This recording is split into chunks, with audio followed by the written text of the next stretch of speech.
Okay, let's go.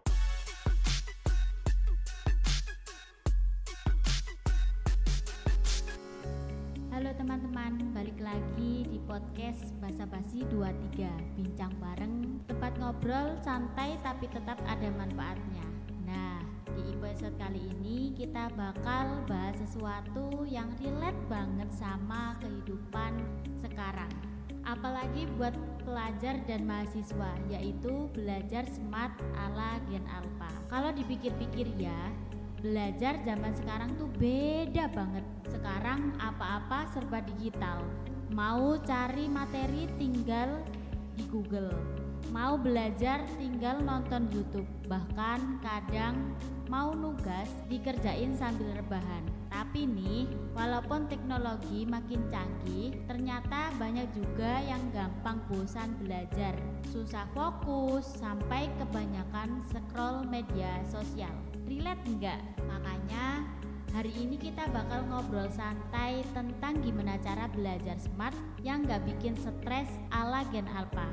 Dan tentunya aku gak sendiri nih, karena aku sudah ada narasumber yang spesial yang siap ngobrol bareng kita. Halo Kak, apa kabar hari ini? Halo, alhamdulillah baik. Senang banget bisa podcast. Ya, saya juga senang bisa bincang-bincang santai di podcast ini. Nah, sebelumnya boleh dong perkenalkan dulu buat teman-teman yang lagi dengerin. Baik, perkenalkan nama saya Tria Venika, seorang pembimbing bimbel yang membimbing anak-anak SD dalam proses belajar. Wah, keren banget nih. Berarti udah sering dong menghadapi anak-anak zaman sekarang ya Kak. Ya juga sih. Ngomong-ngomong nih Kak, sebenarnya apa sih Gen Alpha itu? Gen Alpha itu generasi yang lahir di tahun 2010 ke atas. Generasi ini tumbuh di era teknologi lagi maju banget. Pantes ya Kak, anak zaman sekarang di umur 3 tahun udah bisa buka YouTube sendiri, buka TikTok sendiri, bahkan sekarang tuh bisa buat konten TikTok sendiri. Sekarang tuh ada anak Gen Alpha yang FOMO main apa ya? Roblox. Ya. Ya karena mereka kan sering main gadget, jadi mereka lebih kayak ngerti banget masalah gadget. Kadang-kadang tuh orang tuanya tuh gak ngerti, tetapi anaknya yang ngasih tahu orang tuanya. Bener banget sih itu, karena cara belajar mereka dengan dulu juga berbeda. Iya, soalnya kan belajar mereka berbeda. Mereka juga lebih suka belajar dengan cara visual, cepat, interaktif. Jadi kayak lebih senangnya tuh yang instan gitu. Jadi kalau belajar zaman dulu sama zaman sekarang tuh berbeda banget. Dulu kalau mau belajar itu harus membaca buku setebal mungkin ya, baru dikatakan Benar-benar. belajar. Sekarang berbeda banget ya. Gimana kira-kira biar tidak cepat bosan? Caranya itu kan belajar kan banyak cara. Contohnya sih kayak misal belajar dengan cara mendengarkan musik, mencatat catatan dengan memberikan warna-warni, kemudian menonton video pelajaran yang ada di sosial media.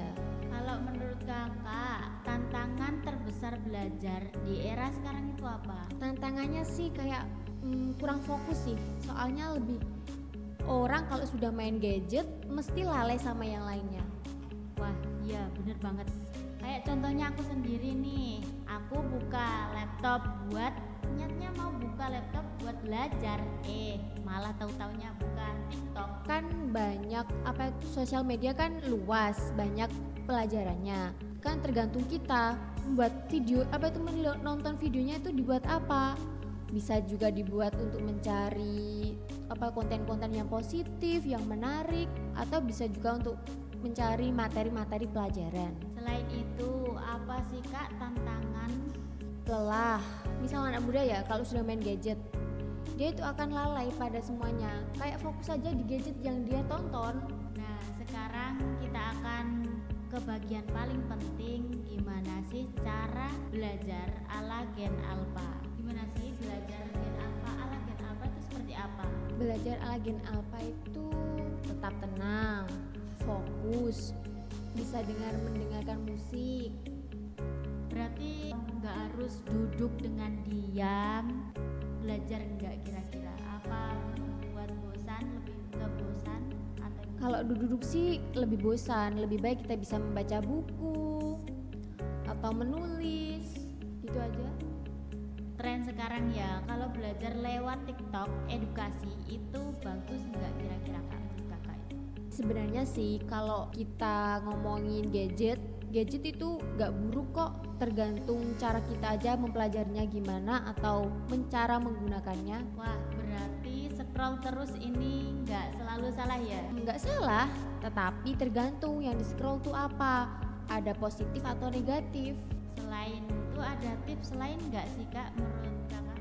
Tipsnya gini sih kalau mau belajar. Yang pertama, kita belajar gak usah lama-lama, cukup 25 menit saja. Kemudian kita istirahat atau kasih jeda untuk tubuh kita selama 5 menit. Setelah itu kita baru belajar lagi. Tujuannya itu agar pelajaran yang kita dapat langsung masuk ke otak kita. Oh jadi sekarang itu belajar nggak perlu berjam-jam? Ya iya sih, gak harus. Yang penting tetap mengontrol waktu secara konsisten aja. Kalau soal tentang teknologi sendiri, menurut kakak gimana cara memanfaatkan biar positif? Kalau menurut aku itu misal kita bisa mencari materi-materi yang ada di media sosial, bisa untuk buat jualan atau bisa untuk kelas online. Wah berarti teknologi sebenarnya bisa bantu kita menjadi yang tidak tahu menjadi tahu, ya enggak sih? Iya ya, benar. Tapi kadang susah banget menghindari rasa males. Nah kira-kira gimana sih kak tips agar kita itu selalu jauh dari gadget? Kan kita gak usah sering-sering main gadget, kita selingin aja, misal baca buku, nonton televisi, mencari edukasi atau berita apa gitu. Wah fair banget sih buat aku sendiri nih, apalagi buat mahasiswa. Terakhir ini kak, pesan apa kira-kira buat teman-teman yang kadang capek banget dengan belajar? Kita jangan terlalu paksakan diri kita untuk belajar, soalnya diri kita juga butuh istirahat. Gak semua yang kita paksakan itu akan jadi sempurna. Wah betul sekali, ini kan proses orang juga berbeda-beda ya. Benar-benar. Menurut kakak kan ada ya anak-anak di zaman SD sekarang itu udah kecanduan dengan TikTok, biasanya dengan velocity nggak jelas. Iya. Lah, menurut kakak itu gimana cara menyikapi anak-anak biar tidak terus begitu? Misal kita berikan edukasi di lingkungan sekitar, misal ada remaja posyandu, orang tuanya memberikan batasan kepada anaknya. Contoh misal HP-nya ini dikasih kayak alarm, biar pada saat jamnya sudah habis main HP itu bakalan mati sendiri. Permainan Roblox, anak SD sudah bisa main Roblox.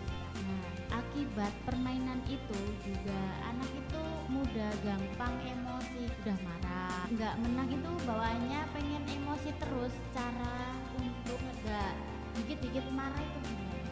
Tergantung lingkungan sih. Kalau setiap hari anak kita kasih HP terus menerus, dia akan kecanduan. Kita kasihlah edukasi yang lain, kita ajak bermain lah, jadi nggak setiap harinya diberikan HP terus. Perihal menurut kakak ini yang salah yang mana? Kalau orang tuanya sibuk dengan pekerjaan, anak itu akan larinya tetap ke HP kan, ke gadget kan. Nah, kakak sebagai guru pendamping bimbel, gimana? Yang disalahkan itu siapa kira-kira? Ibunya, orang tuanya, atau anaknya itu sendiri? Dua-duanya nggak salah, mungkin diberi batasan aja sih. Soalnya kalau mau nyalain orang tuanya juga gimana, emang keadaannya harus bekerja. Sedangkan kalau anaknya nggak dikasih HP, siapa yang mau ngasih hiburan? Balik lagi lah gimana keadaannya. Anak-anak yang kadang kan pada saat belajar kadang tuh nggak fokus-fokus, kita bilangnya apa dibawa pulang udah hilang.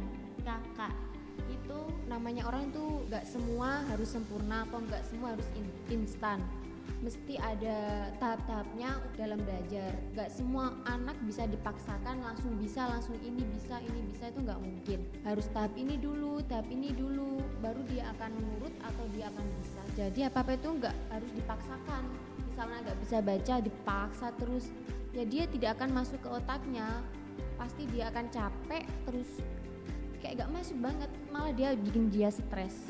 Oh, berarti mengikuti anak itu ya. Kalau semisal anaknya kemauannya nggak mau, kan ada anak tantrum gitu loh, aku nggak mau belajar ini gitu kan. Nah, berarti mengikuti anak itu atau kita didik dengan pelan-pelan. Ya itu didik pelan-pelan, soalnya kalau anak semuanya diturutin, dia itu nggak akan punya batasan.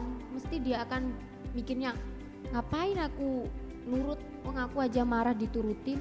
Gadget ini dimanfaatkan dengan baik bakalan pintar ya kak ya. Kalau digunakan buruk, ya dia tidak akan pintar, ya mesti dia dapat ilmunya yang negatif. Jadi sih kalau menurut aku gadget itu harus digunakan dengan sebaik-baiknya. Soalnya semua apapun itu ada di gadget. Kalau kita nggak ngasih batasan ke diri kita, ya kita sendiri yang akan hancur. Gak kerasa ngobrol kita udah hampir selesai nih, seru banget nih. Jadi intinya belajar Gen Alpha itu gak harus selalu serius dan bikin stres. Dengan teknologi dan metode yang tepat, belajar bisa tetap lebih santai, menyenangkan, dan tetap efektif. Terima kasih sudah hadir kakak berbagi cerita hari ini. Baik, sama-sama, semoga bermanfaat untuk kalian. Dan buat teman-teman yang lagi dengerin, jangan lupa tetap semangat, jangan mager terus, manfaatkan gadget untuk hal-hal positif ya. Aku pamit undur diri, sampai ketemu lagi di episode selanjutnya di Basa Basi Bincang Bareng 23. Bye-bye.